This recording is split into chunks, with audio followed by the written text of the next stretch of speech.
اہرام مصر، جو کہ فرعین مصر کے دور میں تعمیر کیے گئے عظیم الشان مقبرے ہیں، دنیا کے قدیم ترین اور حیران کن تعمیراتی شاہکاروں میں شمار ہوتے ہیں۔ یہ اہرام خاص طور پر گیزا کے علاقے میں تعمیر کیے گئے تھے، اور سب سے مشہور اہرام اہرام خوئے کہلاتا ہے، جو فرعون خوفو کے لیے تعمیر کیا گیا تھا۔ یہ اہرام تقریباً 2560 قبل مسیح میں بنایا ہوا گیا تھا، اور یہ دنیا کے 7 قدیم عجائبات میں سے ایک ہے جو آج بھی قائم ہے۔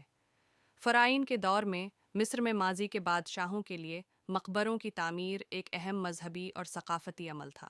اہرام کی شکل میں تعمیر کیے گئے یہ مقبرے نہ صرف بادشاہوں کو دفنانے کے لیے تھے، بلکہ ان کے ساتھ زندگی بعد از موت کے لیے اشیاء اور خزانے بھی رکھے جاتے تھے۔ قدیم مصریوں کا عقیدہ تھا کہ ان کا بادشاہ مرنے کے بعد بھی زندہ رہتا ہے، اور اس کے جسم کو محفوظ رکھنا اور اسے ایک عظیم مقبرے میں دفن کرنا ضروری تھا۔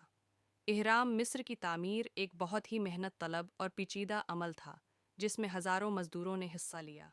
پتھروں کو بڑے بڑے ٹکڑوں میں تراش کر انہیں اہرام کی شکل میں ترتیب دینا اس دور میں ایک حیران کن کارنامہ تھا۔